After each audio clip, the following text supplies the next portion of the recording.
అక్షయ తృతీయ రోజు ఇలా దానం ఇవ్వటం వలన అక్షయ కోటి పుణ్య ఫలితాన్ని జన్మ జన్మలకు రెట్టింపు చేసి మన వెన్నంటే ఉండేటట్లు చేస్తుంది.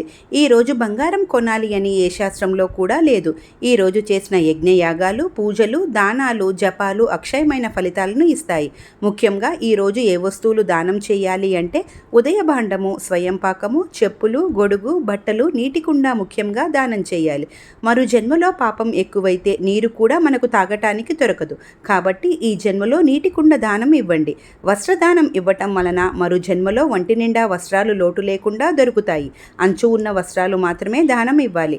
స్వయం పాకము భోజనం పెట్టడం వలన జన్మ జన్మాంతరాల్లో కూడా మనకు తిండి లోటు లేకుండా దొరుకుతుంది. మరియు మన ప్రక్కవారికి కూడా కడుపు నింపవచ్చు. ఇలా దానం ఇవ్వటం వలన మనం ఏ జన్మలో ఉన్నా మరు జన్మలో మనుష్య జన్మ ఎత్తినా మనకు నీరు, బట్ట, అన్నము లోటు లేకుండా దొరుకుతుంది. అందుకని ఇంత పుణ్యతిథిని ఎవరూ కూడా జార విడువవద్దు.